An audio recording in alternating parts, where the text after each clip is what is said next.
Tudo bem? Estamos de volta de novo para falar dos desafios e oportunidades na indústria de fundos de crédito.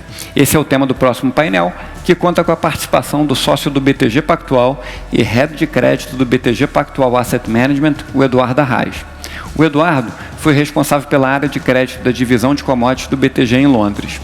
Também está com a gente o gestor de crédito da Azequest, o Lawrence Mello. A Azequest é uma das maiores e mais tradicionais gestoras independentes de fundos do Brasil, tem mais de 16 bilhões de reais sob gestão.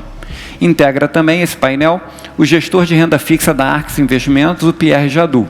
Com mais de 20 anos de atuação no mercado de fundos de investimentos, a Arx é uma gestora de recursos também independente, com mais de 31 bilhões de reais de ativos sob gestão, distribuídos em uma grade diversificada de produtos de renda fixa, macro, crédito privado, equity hedge, long short e ações long only. Nosso mediador dessa vez é o sócio responsável pela área de distribuição da renda fixa do BTG Pactual, Cristiano Cury. Bem-vindos, bom debate para vocês. Com você, Cristiano. Obrigado, Fredão. Bom dia. Primeiramente, queria agradecer a presença dos nossos amigos Eduardo Arraes, Lawrence, Pierre e principalmente de vocês que estão nos acompanhando virtualmente nesse momento difícil e continuar pedindo que continue cuidando de vocês, continue cuidando das famílias, porque esse momento vai passar. Já está passando e é duro para nós todos e a gente tem que fazer a nossa parte. Vamos nos cuidar. O objetivo do nosso bate-papo de hoje é falar um pouco da nossa indústria, a indústria de fundo de crédito, uma indústria que tem crescido exponencialmente nos últimos anos, novos players aparecendo, é uma indústria que necessariamente tem que crescer, né?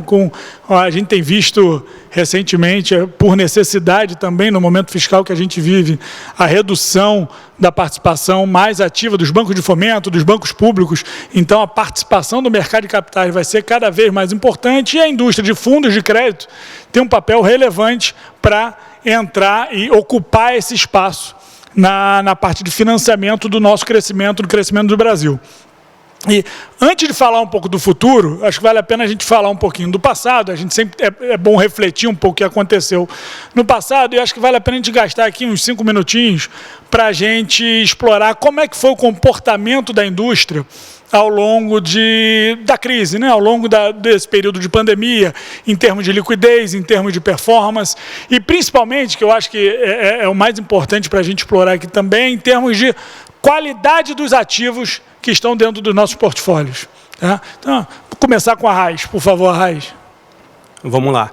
Bom dia a todos, bom dia Cury, Pierre, Lawrence, bom dia aos ouvintes aqui, participantes da BTG CEO Conference.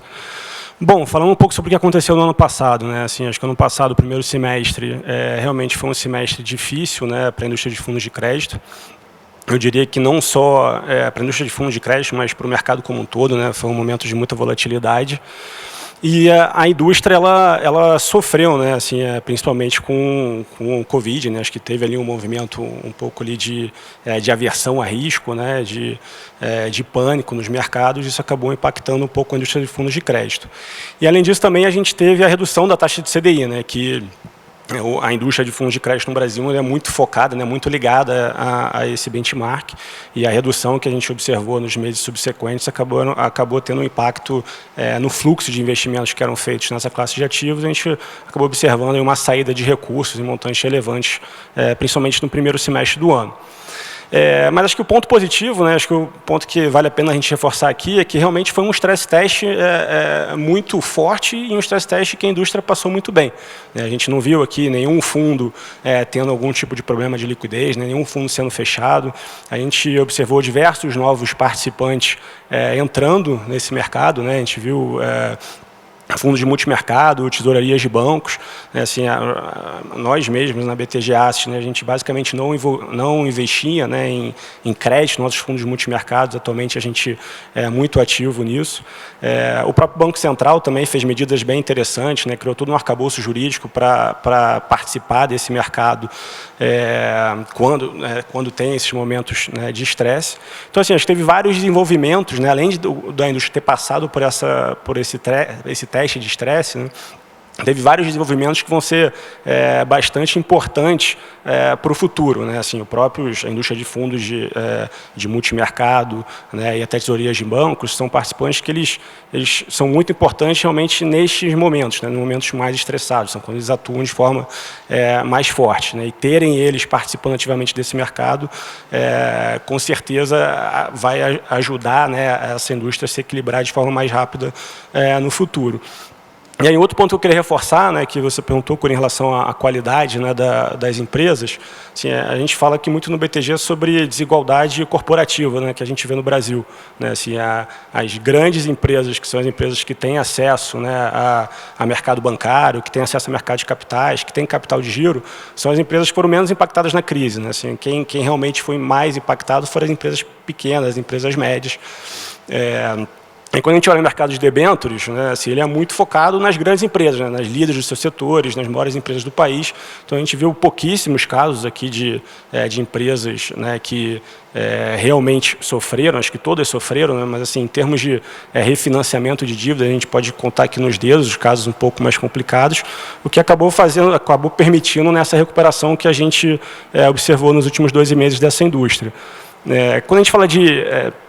acho que um parâmetro bom de risco de crédito assim, redução de rate, né?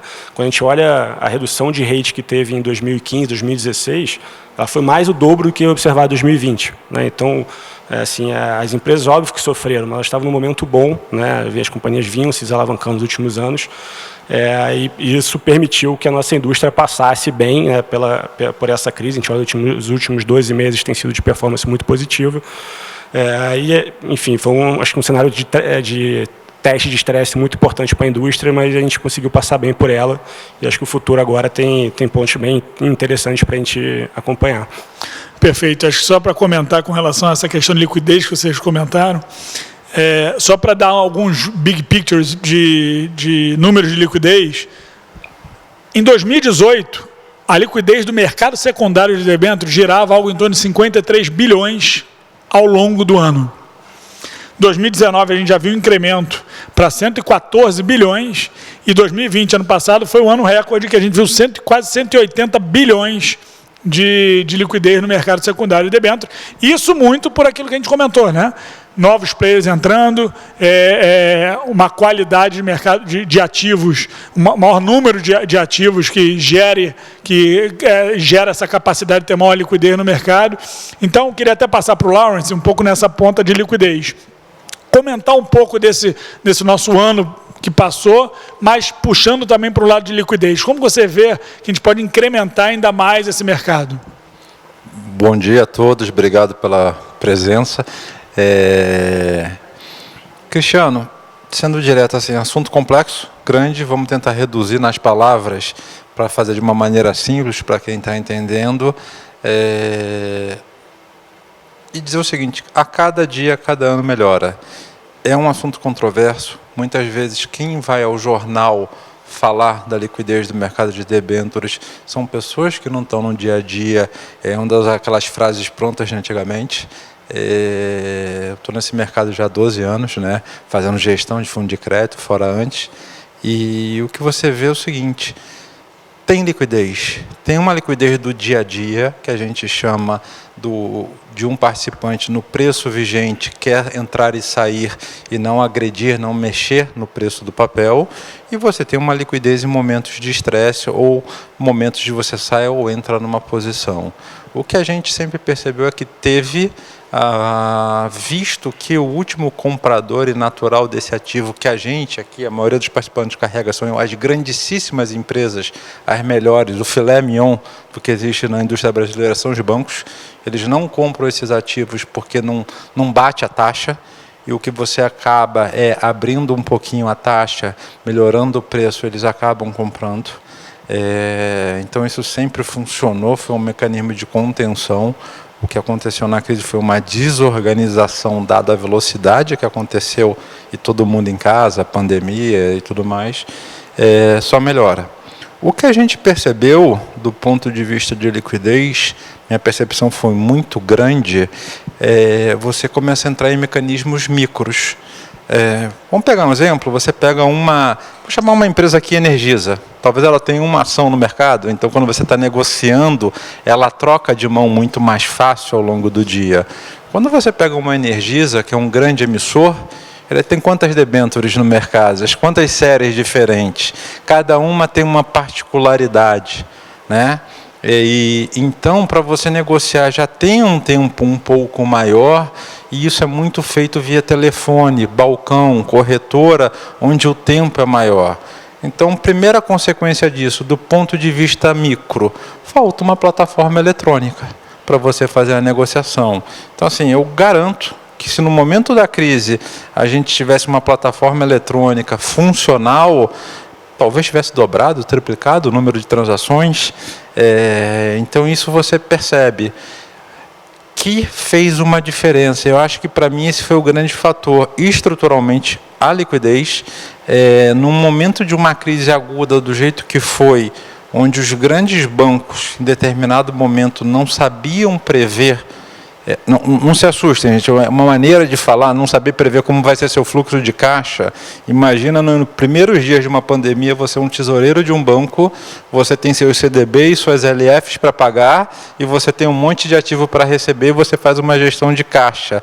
De repente, tudo para, o governo dá um adiamento de crédito, você tem que, como banco, pagar, e não sabe se vai receber. Então, você tem um Banco Central fazendo o papel de Banco Central, de regulador do dinheiro, entrando ali e fazendo, banco, você vai ter a liquidez para isso, organize o seu sistema. As próprias empresas que faziam parte da nossa carteira, que já são experientes de crise, pegando mais dinheiro emprestado, tudo isso acontecendo ao mesmo tempo com as pessoas em casa, e a gente conseguiu ter essa liquidez enorme. Então, o que a gente precisa mais é do mecanismo macro, que o Banco Central, de alguma maneira, já tratou muito bem isso, e eu acho que para uma próxima crise vai funcionar mais rápido, e com uma tecnologia, aproveitando que foi adquirida nessa crise. E o que eu acho que falta, que é uma coisa que está aberta, algumas casas já estão olhando, é você ter uma plataforma eletrônica onde você consiga uma maior fluidez de troca de mão dos papéis ao longo do dia e diminua um pouco esse processo manual. Perfeito. E, por sinal, acho que você comentou um ponto importante. Eu acho que a participação do Banco Central, de fato, é de se aplaudir, né? Seja de forma direta, de prover liquidez para os bancos e direcionando até um pouco dessa liquidez, seja para mercado de capitais um pedaço, seja para chegar no micro e pequenas empresas, via BNDES, que tem feito um baita de um trabalho também para o dinheiro chegar na produção, né? na mão de quem precisa de fato. Então, isso deu, sem dúvida nenhuma, um conforto muito grande para o mercado. E já trazendo para o Pierre, figura de hoje dos fundos. Considerando hoje, olhar uma fotografia dos fundos e vimos o que passou, comentamos um pouco aqui do passado, mas hoje a gente tem uma carteira tal, que o Arraes comentou, o Lawrence comentou, de qualidade, as empresas sofreram muito pouco. Como é que está hoje a perspectiva de performance desses fundos, considerando as taxas de carrego desses ativos? Tá? E aí eu já vou fazer um link com uma outra pergunta, que tem um pouco a ver com isso, que é a taxa de juros, né? Estamos vendo de novo o movimento de taxa de juros crescente. Taxa de juros crescente, a gente começa a ver um comportamento diferente do investidor para fluxo de captação, procurando por nossa indústria, acho que o Arraes comentou, é muito indexada, né? A CDI, muito acostumada com pós-fixado. A gente já começa a ver esse movimento acontecendo dentro das captações dos fundos de investimento? Bom, primeiro eu queria agradecer a todos que estão participando aqui do painel. Eu vou ter que fazer um disclaimer que o meu compliance pede antes de eu começar, então falar que tudo que eu falo aqui é uma opinião minha e não da Arx, e que não deve ser tomada como uma recomendação de investimento, tá? Feito esse importante você falar isso também, que eu falo um monte de besteira, não fiz esse compliance, só a minha, tá? Por favor, Pierre. Bom, feito com o meu disclaimer aqui, olhando um pouco a perspectiva da nossa indústria, né? Hoje, depois da crise, você teve uma injeção de recursos muito grande pelos bancos centrais globalmente e se discute muito se os ativos hoje estão dentro de uma bolha ou precificados equivocadamente. E quando a gente olha o nosso mercado específico de crédito local, a gente vê preços que ainda estão longe do que eram o pré-pandemia, né? Lembrando que a gente teve já um pequeno estresse no mercado em outubro, novembro de 2019, depois veio a pandemia, obviamente o estresse foi maior, mas mesmo assim os patamares de spread, né, de prêmio de crédito, ainda estão longe de ter voltado para onde estava no período pré-pandemia.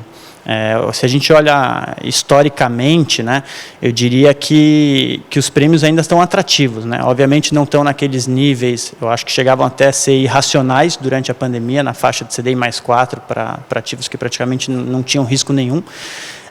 Hoje estão ali no patamar de 1,60, 1,70, que, assim, olhando historicamente, foram pouquíssimos períodos nos últimos anos que a gente viu spreads nesses patamares, né? E, de novo, que nem o Laurence e o Arraes colocaram, em termos de risco de crédito, eu acredito que a indústria como um todo, salvo uma ou outra empresa específica, se provou muito resiliente à crise e muito preparada à crise, né? E as empresas, muitas empresas até em setores que foram muito expostos à pandemia, saem ainda mais forte da crise, né? Querendo ou não, em momentos de crise, a gente tem um jogo um pouco perverso de que os maiores têm mais corpo, mais capital, estão mais preparados para combater a crise e acaba ganhando mais market share ainda em cima dos pequenos, né? E como a gente acessa ali no mercado de crédito high grade apenas digamos, o topo da pirâmide das empresas, acaba que essas empresas estão saindo, muitas delas saindo muito mais forte do que estavam antes da crise, né? E em relação ao carrego dos fundos, né, hoje a gente ainda tem um carrego bastante atrativo nos fundos, né? Então, assim, falando como gestor, antes da pandemia, ou principalmente antes de outubro, novembro, era difícil você conseguir montar uma carteira que chegasse perto ali dos seus objetivos de rentabilidade, né? Porque os prêmios realmente estavam amassados e você tinha uma dinâmica de: olha, se eu quiser atingir meu objetivo de rentabilidade, ou eu baixo um pouco a régua de crédito, ou eu tento alongar a carteira, enfim, aí cada gestor tem que tomar a sua decisão, mas é um cenário um pouco complicado, né? Agora, no cenário que a gente está agora, assim, facilmente você consegue construir uma carteira que dá a rentabilidade dos seus fundos, sem necessidade nenhuma de correr mais risco de crédito, sem necessidade de alongar a carteira para prazos mais longos. Então, eu acho que hoje em dia o mercado está num nível muito saudável e, pelo menos da nossa visão, as perspectivas para os próximos meses são bastante positivas para o mercado de crédito. Só adicionar um ponto aqui, Claro. Em relação à perspectiva, acho que a gente está passando por um momento aqui que é muito interessante para a nossa indústria, que é esse ciclo de elevação da taxa Selic, né? Como eu mencionei no início, assim, a nossa indústria, né, ainda é muito relacionada ao nível do CDI, né? Então, assim, foi um dos pontos, né, que atrapalhou 2020, foi realmente a redução muito relevante da taxa Selic para 2%, mas a gente está passando por um ciclo de elevação, né? Atualmente a Selic já está num patamar mais alto, a gente espera, a expectativa do mercado que essa taxa Selic continue subindo, né, ao longo de 2021 e provavelmente ao longo do segundo semestre a gente vai ver essa taxa Selic acima de 5%, né? Então, uma taxa bem mais atrativa que deve trazer de novo, né, incentivar ainda mais investidores voltarem para essa classe de ativos. A gente viu uma mudança estrutural que foi quase assim, o término das operações em percentual do CDI, né, que reduziram muito as novas emissões nesse indexador. A taxa o indexador CDI+, ainda é o principal, né? A gente tem visto muitas operações aqui indexadas à inflação nos últimos meses. Operações pré-fixadas no Brasil ainda não são, né, relevantes. Mas então a indústria ainda é muito relacionada à taxa CDI, mesmo que em operações CDI+, e esse início desse ciclo de elevação da taxa Selic deve ser muito benéfica para essa classe de ativos. Cristiano, eu vou puxar um pouquinho, que eu acho que é até importante para o pessoal que está olhando a gente, né, do dia a dia da indústria. É uma dúvida que surge, inclusive, na indústria, uma discussão muito forte, se vai ser 5, 5,5, 6, 6,5, qual vai ser o término do ciclo. Eu acho que isso aqui, para a gente, conseguimos passar um pouco ao largo. Diferente de um fundo multimercado, que está numa posição de pré 2, 3 vezes o PL do fundo, nós não estamos isso, então a nossa cota já é menos impactada por isso. O que a gente está olhando muito é o seguinte: numa subida de juros, se ela vai acontecer 6 meses antes ou 6 meses depois, e essa magnitude, se a empresa vai conseguir pagar a estrutura de dívida dela ou não, se ela continua sendo rentável. O que é importante dizer é que cada projeto de uma empresa tem um tipo de rentabilidade, mas, de forma geral, a rentabilidade das empresas no que elas fazem ainda vão ser muito maior do que o CDI, tá? E a taxa de juros, o spread de crédito que elas fazem essa captação. Ou seja, ela captar, ela vai estar alavancando e melhorando a rentabilidade dela.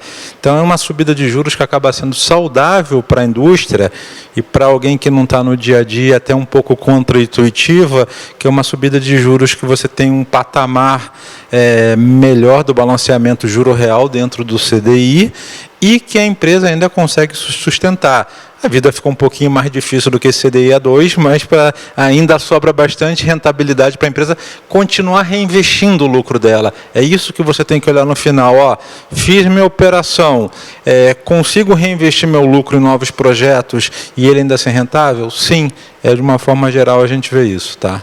E eu acho que vale a pena comentar, em termos de postura das companhias, o dever de casa foi feito, né? Diria, pelo menos para 95% das companhias, o dever de casa foi feito. Seja reduzir seu custo operacional, suas despesas administrativas, né? Para viver durante essa crise de vacas magras, vamos dizer assim. E agora, nesse movimento de volta de economia, ela vai se beneficiar disso. Ela passou por aquele período de uma maneira saudável, conseguiu ter a bancabilidade boa, conseguiu trazer liquidez para dentro, para não precisar apertar o botão vermelho em um momento de emergência e fazer coisas que seriam irracionais e que destruiria valor para a companhia. Nenhuma, diria que quase nenhuma empresa precisou fazer isso. Então, perspectiva para frente continua ainda melhor, né? Com redução de custo e base de custo baixo. Falando um pouco de captação de fundos, só para dar alguns números aqui, ano passado a gente viu, e acho que tem um pouco a ver com essa questão que a gente comentou de correlação de juros baixos, uma saída de mais ou menos 70 bilhões de reais da indústria de renda fixa como um todo, né, de fundos de renda fixa como um todo. Esse ano, até abril, que foi até um número divulgado ontem pela Ambima, a gente já tem um salto de 100 bi positivo de captação. Não estamos falando só de crédito vai ao largo disso também. Aí eu diria que as três casas, BTG Asset, Quest, Arx, são exemplos de captação ao longo do ano, né?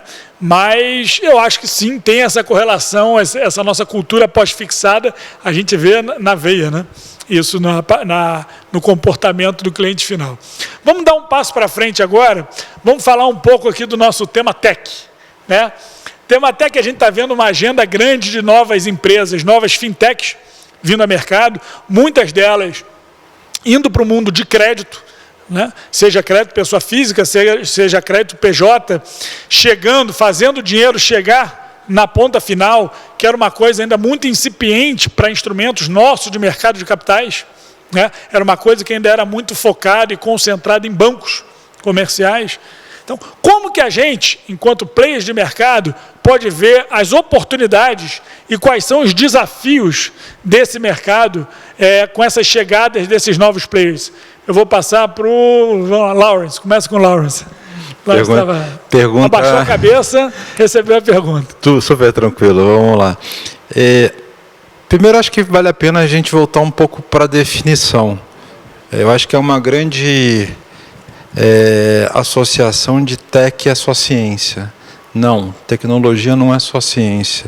Na etimologia da palavra, tecnologia também passa por reproduções de métodos, uma série de fatores, de conhecimentos que você emprega para chegar num determinado resultado.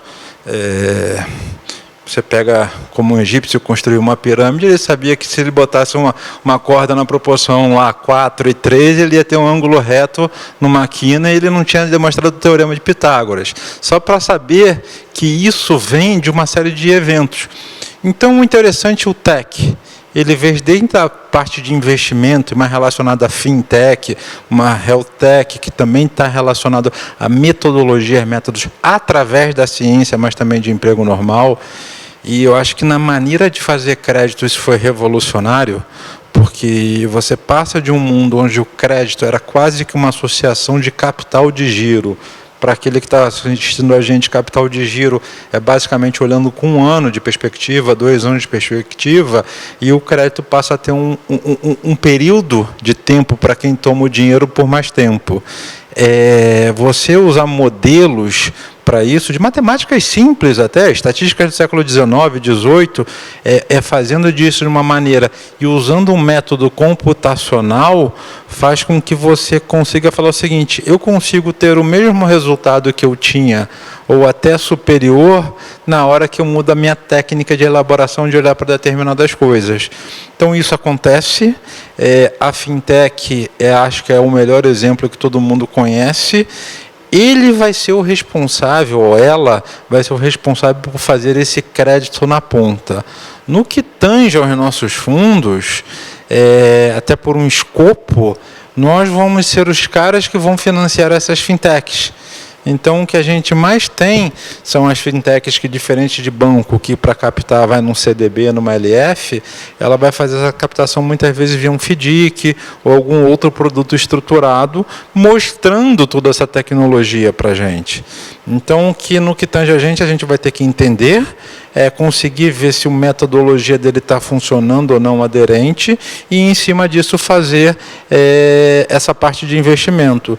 Uma outra parte, aí eu vou deixar para o Arraes ou para o Pierre falar também, é um pouco do que no dia a dia a gente pode fazer por nosso investimento, de conseguir aumentar o escopo, através de terminais eletrônicos, de plataformas de negociação, que a gente consiga ter uma eficiência maior de investimento. Já passo a bola um pouco para o Arraes com relação a isso.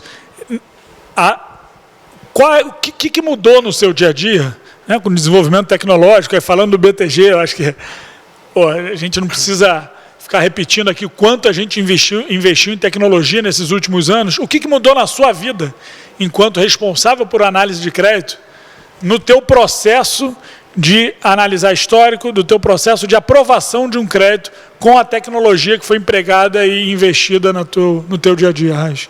Claro, só completar um pouquinho o que o Lawrence falou na pergunta anterior também. Acho que assim, um ponto interessante dentro desse mercado de fintech, assim, que a gente tem visto diversas operações vindo ao mercado, né, diversos FDICs, em segmentos que assim a indústria que a gente não tinha acesso antes, né? Então, desde aí de crédito consignado, crédito veículo, que a gente tinha dificuldade, né, os fundos de crédito tinham dificuldade de acessar, hoje em dia tem muito mais oportunidade, né? E quanto mais oportunidade, né, para um gestor, é sempre importante para melhorar a eficiência da alocação. E o desafio que a gente tem é um pouco aqui de olhar assim histórico, né? Acho que olhando quando a gente olha essas operações de FDICs, de empresas novas, né, que a gente não tem um histórico tão longo para fazer análise, sempre é um desafio que a gente tem que ter em mente, mas, por outro lado, são empresas também que são entrantes no mercado, com estruturas novas, que muitas vezes acabam pagando uma taxa bem interessante e pode fazer bastante sentido para compor a alocação de um portfólio.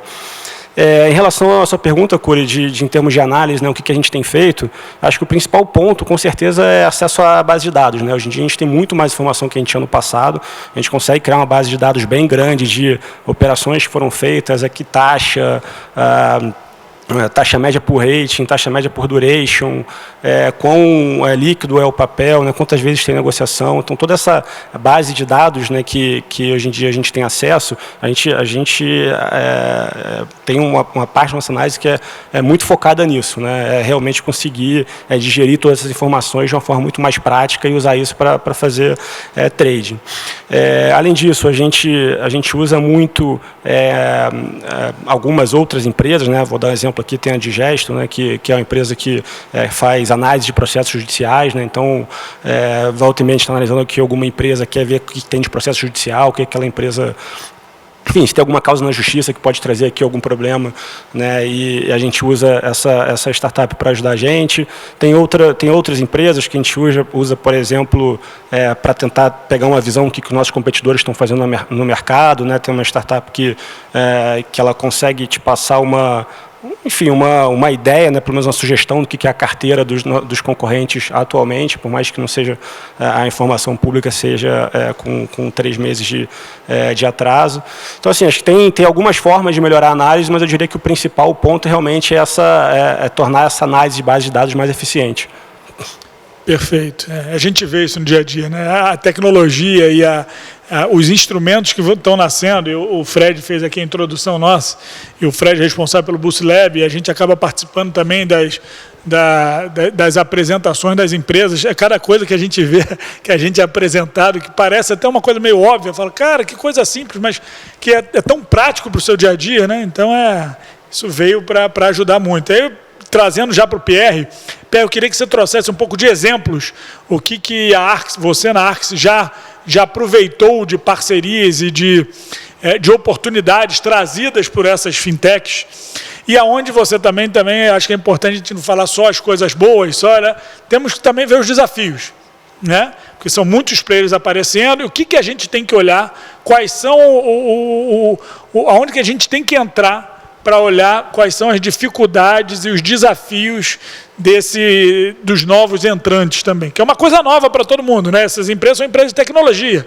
Quando a gente fala de crédito, a gente é um mundo diferente, né? Então, quais são os desafios para essas empresas, e você, como responsável por análise de crédito, qual é o seu principal ponto de análise para uma operação como essa?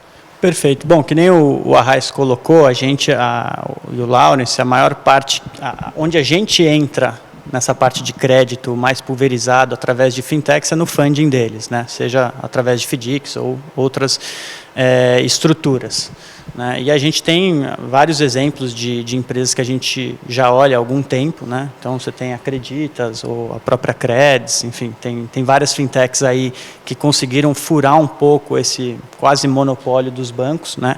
E conseguir dar um crédito diferenciado na ponta para quem precisa, né? Pessoa física ou pequenas e médias empresas que no final do dia eram um pouco mal atendidas pelos bancos, né? E isso foi graças à capacidade de originar de maneira mais eficiente, né?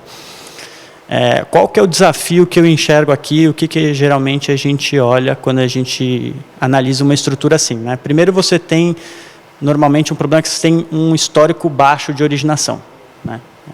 Obviamente, um banco ele tem ali um histórico de como se comporta diferentes produtos de crédito de vários e vários anos. Geralmente, essas fintechs estão nascendo agora, então, muitas vezes, as carteiras de crédito delas sequer estão maduras, né? Então, você tem que primeiro entender como vai se comportar essa carteira numa crise, né? E dimensionar até onde esse produto aguenta uma crise. Geralmente você está entrando numa cota uma cota sênior ou uma cota mezanino, então você já tem uma proteção, né? Quem está tomando a primeira perda geralmente é quem está originando o crédito. Então ali você consegue dimensionar um pouco quanto que essa estrutura aguenta vis-à-vis o que ela já tem de histórico de perda, né? Mas outro ponto também que a gente olha bastante é a resiliência do originador, né? Por mais que a estrutura ela esteja segregada do risco do originador, o originador tem sempre um papel muito importante dentro da estrutura, né? E um risco de ruptura, né? Ou seja, hoje a fintech XPTO está originando para o seu FDIC. Se amanhã ela não estiver aí para continuar originando, girando essa carteira e principalmente cobrando, qual que vai ser o impacto dentro desse produto, né? E aí, obviamente, você não pode simplesmente isolar e falar assim, olha, essa estrutura aguenta muito inadimplência, eu estou confortável. Porque se você tiver um processo de ruptura, ou seja, a fintech não está aí amanhã para cobrar esses créditos, você vai ter uma deterioração muito maior na sua carteira.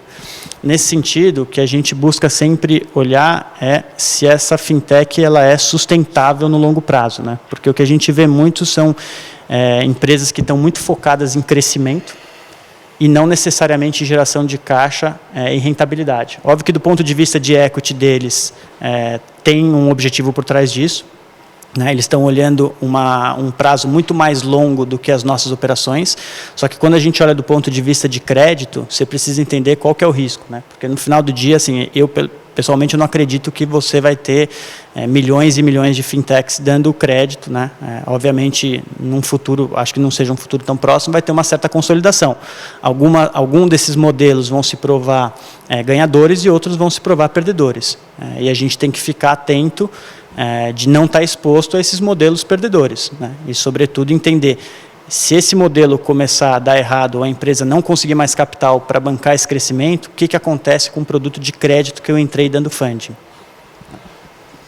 Queria até voltar e puxar. esse assunto passa por escopo e glamour, né? O escopo de um fundo de crédito, quando está olhando fintechs, é diferente do escopo de um fundo de renda variável ou de um fundo de venture capital.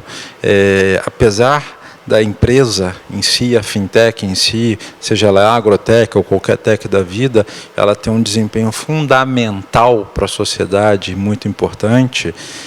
Quando você está num fundo de equities, o céu é o limite. As pessoas até gravam muito mais pelas histórias de sucesso, que muitas vezes deram mais dinheiro netado do que as histórias de prejuízo. No caso do crédito, você ainda está muito tendo que olhar um pouco a segurança. Então, o que a gente acaba participando são muito de fintechs, até que não são tão glamurosas, como chegou ontem no painel de tech aqui, você fala e dá aqueles retornos, porque você tem um investidor de crédito, ele quer o retorno daquele direito, você vai um pouco para a segurança. O que você tem lá fora fundos de crédito que financiam fintechs, aí eles têm um tipo de remuneração que é uma remuneração da taxa de juros, mais o que se chama de um kicker, ou seja, um turbinador da rentabilidade, que aqui dentro no Brasil tem algumas pessoas tentando, mas quando você olha em termos de indústria, o espaço ainda é muito pequeno para você fazer esse tipo de investimento. Ou seja, o investidor ainda quer ou fundo de crédito privado tradicional que proteja ali, dê um CDI e isso aqui eu não vou perder, ou você vai logo para o renda variável, né, para uma volatilidade máxima. Esse meio, que é até a parte de tecnologia que a indústria, a plataforma estão passando, de preencher isso, a tecnologia da education, do investidor, do conhecimento, que na parte de crédito nós estamos fazendo ainda e está acontecendo. Vai ter espaço. Isso vai ter espaço na indústria e vão surgir, inclusive, empresas. Eu acho que se um cara fizer uma plataforma eletrônica igual tem lá fora para trading de bondes no Brasil, esse cara capta e vai ser um sucesso em bolsa. Mas você ainda tem que passar por essas etapas, está acontecendo com menos glamour. Perfeito. Acho que tem dois comentários em cima disso aqui. Acho que o primeiro, com relação aos desafios, eu gosto sempre, eu acho que o Lawrence comentou um ponto importante, diferença de visão da fintech para o equity e para o crédito. Eu gosto sempre do alinhamento, né? Tem skin in the game, né? Você está fazendo um motor, você criou o seu motor de crédito, você acredita nesse seu motor de crédito? Você bota dinheiro nele? Então, esses instrumentos mais plain vanilla que a gente está comentando aqui, um FDIC, no qual você, fintech originadora, é cotista subordinado, você assume a primeira perda. Você está ok com isso? Ah, não, a minha função é só originar. Não estamos falando que é ruim, né? Mas, poxa, por que você não bota capital em cima disso? Né? Eu gosto sempre de skin in the game, eu acho que é uma demanda que o mercado tem. Né? O outro ponto que o Lawrence comentou agora também é essa lacuna, né, entre o crédito high grade, investment grade e o equity. Eu tinha feito uma anotação aqui, esqueci de comentar, o Pierre comentou, no nosso estresse de mercado, um estresse nunca visto, né? O estresse nunca visto no nosso mercado de fundo de crédito foi 4%, né? Foi o pior cenário, que foi o mercado que estava super bullish, com os spreads muito fechadinhos, né? Performando até o momento pior da pandemia, fez o índice de debêntures, né, o índice que a gente acompanha a performance das debêntures, caiu em 4%. Foi ali entre março e abril. Enquanto o equity caiu 30%, 35%, 40% nesse período. Estou sendo conservador aqui, desconto. Então, é um mercado muito... A gente tem um buraco, tem uma lacuna muito grande. E não tem jeito. Taxa de juros baixa, por mais que a gente esteja num ciclo de crescente taxa de juros, a gente não vai voltar para 15%, 14%, 13%. Então, existe aquilo que a gente sempre gosta de comentar aqui, o financial deepening. Né? Vai ter o desenvolvimento do mercado de capitais. Vai ter que surgir esses produtos que estão no meio do caminho. Seja o produto high grade, seja o produto que corra o risco mezanino, né, que esteja no meio desse caminho, exatamente para compor o seu portfólio. Tem o portfólio high grade, tem o portfólio de equity, tem alguma coisa no meio do caminho. Tem que ter. É o que já tem no mercado lá fora e aqui a gente está trabalhando para se desenvolver. Acho que essa vol, acho que sem dúvida nenhuma, o desenvolvimento das plataformas que estão fazendo produtos novos chegarem no cliente final vai ajudar a um amadurecimento do cliente final. Sem dúvida nenhuma, o mais importante é essa informação chegar da maneira correta, né? O produto ser colocado no cliente final, o produto real. O que é o produto da maneira correta? Não vender X, um produto que é Y. Né? Os riscos, se o suitability e se os riscos são vendidos de forma correta, eu não tenho dúvida que esse mercado vai se desenvolver a cada semestre, a cada trimestre. No mercado de crédito, isso eu acho que vai acontecer da maneira mais natural, sem as pessoas talvez perceberem tanto, né?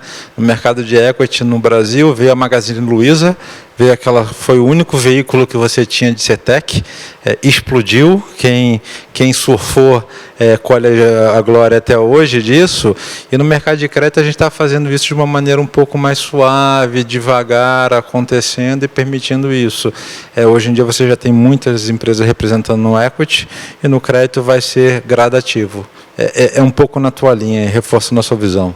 E fazendo o link, pedindo 2 minutinhos de cada um, rapidinho, quero entender qual é a visão de vocês para dentro de suas casas, de perspectiva de produtos novos. O que vocês estão estudando dentro de casa para trazer de novo para o cliente BTG, para o cliente ARC, cliente Quest, cliente BTG Asset?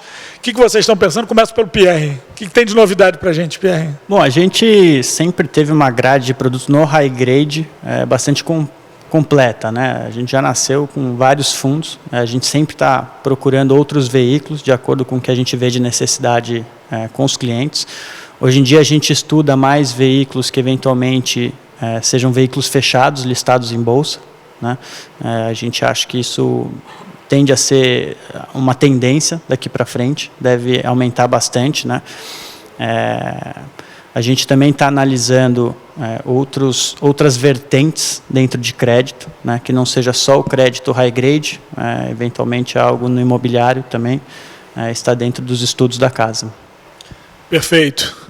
Lawrence, vem com a novidade para a gente. A gente também já tinha uma grade que era bastante completa no mundo de high grade, e quando a gente está falando aqui high grade, associado ao dinheiro de renda fixa, onde o investidor está pegando aquela poupança dele e ele está olhando o CDI, ou o índice de inflação, e eu não posso perder disso.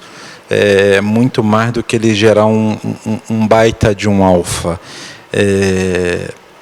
Você tem limitações de rentabilidade que esses produtos podem dar. O que a gente quis fazer é o seguinte: como é que eu saio dessa limitação? Eu posso ir para um fundo de high yield, chamado high yield, ou eu posso ir, por exemplo, para um imobiliário, que eu acho que é uma derivação aí de high yield com algumas outras características específicas, mais segurança de crédito, em alguns casos, e a gente foi para um caminho de olhar o que fazem lá fora. Um fundo que não pegue o dinheiro da renda fixa, mas sim dos fundos multimercados. Olhar que no multimercado no Brasil você tem 2 vertentes, que faz macro, produtos macro e ganham dinheiro de forma macro. Você tem outro multimercado que extrai o alfa da bolsa, que é o long and short, e a gente está falando o seguinte, nós vamos extrair esse alfa dos produtos de crédito, tá? Só que em ativos que majoritariamente tenham liquidez. Então você usa dessa liquidez do high grade no Brasil, aumenta muito a capacidade lá de fora. Então a gente já contratou gente que é para fazer trading, ou profissionais experientes de trading offshore, para estar olhando o mercado lá fora, e um pouquinho do imobiliário, que a gente considera que é um high yield com um tipo de segurança um pouco maior e menos volátil a determinados ciclos. Então essa composição dá um fundo que o lastro dele tem bastante ativos com liquidez, e ao mesmo tempo a gente vai conseguir gerar alfa com ciclos de mercado e conseguir nos defender inclusive de crises também, tá? É o caminho. Esse fundo se chama Supra, já está nas plataformas e já está começando a ter um ano com um resultado bem interessante aí nesse último ano. Bacana, ótimo. E a Arraes, por sinal, a Arraes, eu fiquei com medo do Arraes não chegar aqui hoje. A Arraes, torcedor do Fluminense, depois da emoção que viveu ontem, eu achava que tinha um risco da gente ter 3 participantes só hoje aqui, mas a Arraes chegou com toda a sua responsabilidade. traz para a gente aqui, por favor, o que tem no nosso pipeline, o que teve no curto prazo de novidades e o que tem no pipeline da BTG Asset, Arraes. Claro, vamos lá. Bom, nos últimos 12 meses a gente buscou diversificar a nossa grade, né? Assim, a gente tanto diversificar em relação a segmentos quanto também em relação a benchmarks, né? Então a gente desenvolveu o nosso fundo de bonds internacionais, a gente lançou fundos, um FIC-FDIC, né, para investir somente em FDICs, a gente desenvolveu nossos fundos de debêntures incentivadas, o nosso Corp Plus, que é o nosso hedge fund de crédito. Então assim, a gente fez bastante coisa, tanto em benchmarks em CDI, quanto em IPCA, quanto também em dólar. Mas, assim, olhando para frente, né, que acho que foi a sua pergunta, acho que o nosso foco tem sido os produtos listados, tá? Um pouco como o PR mencionou. A gente fez bastante coisa nos últimos 6, 7 meses, né? A gente pegar aqui todos os produtos listados que a gente fez, basicamente 2 bi, né, de captação. A gente começou com os produtos monativos, digamos assim, que era basicamente vender uma debênture e vir um fundo, né, que acho que era o primeiro passo para esse mercado, para o investidor se acostumar. Recentemente, há 2 meses atrás, a gente lançou o nosso primeiro fundo de gestão ativa. E eu acredito muito nesse produto, né? Por quê? Porque quando a gente pega um fundo de crédito, né, até esse que eu chamo de gestão ativa, que é justamente que a gente fica tradando, né, oxigenando na carteira, o gestor ele consegue agregar muito mais valor do que no fundo aberto, né? Assim, a gente não precisa ter 5, 10, 30, 40% de caixa que seja, como a gente precisa nos fundos abertos, né, dado que não tem resgate. A gente pode tomar um risco maior de concentração, né, dado que, óbvio que liquidez sempre é um ponto importante, mas não é tão importante quanto um fundo aberto, que a gente tem que ter uma carteira muito mais pulverizada. E aí, dado isso, o gestor consegue gerar esse alfa, né, ele fica mais alinhado com o investidor e consegue gerar um retorno mais interessante para os investidores. Então, acho que é um segmento que ainda está começando, mas que a gente acredita bastante aqui na BTG Asset. Perfeito. Saiu animado desse bate-papo, né? Te viu aqui perspectivas positivas, carregos, como o Pierre comentou, carrego dos fundos, a performance dos fundos nesses últimos meses tem sido muito boa, perspectiva para frente boa, liquidez forte, né? Perspectiva de captação, a gente tem visto aqui, a gente comentou também, tem sido muito forte nesses últimos meses, então saio otimista. E eu acho que uma coisa, para deixar vocês também otimistas, como alocadores, o mercado de capitais está forte, pipeline de mercado de capitais está forte, né? Se você for ver a agenda de infraestrutura que tem para frente, a agenda de concessões que estão na linha para ser licitada, a gente viu agora o sucesso da operação do SEDAI, né? A Egea e Iguá sendo os vencedores. Não tenho dúvida que vão ter operações que vão vir para o mercado de capitais, que a gente vai precisar de vocês, enquanto gestores e alocadores de portfólio para isso. Então, o mercado de capitais precisa de vocês, o mercado de capitais está crescendo e a expectativa é a demanda ter cada vez maior de financiamentos direcionados para o mercado. Obrigado, Arraes, Laurence, Pierre, obrigado pela troca. Fred, muito obrigado mais uma vez. Obrigado a você, Cury, todo mundo que participou desse evento. É impressionante ver o amadurecimento do mercado de capitais e com ótimas oportunidades de investimento daqui para frente, né? Vamos fazer uma pausa agora para o almoço. Das 13 às 14 horas, teremos Gerson Lorenzoni e Lucas Claro comentando os painéis da Macro Room e o Pedro Company e o João Sá comentando os painéis da Tech Room. Aqui nessa sala, vamos retornar às 15 horas com os painéis. Videogame já não é coisa mais de criança e como os bancos digitais estão mudando o mercado financeiro. Bom almoço e até mais.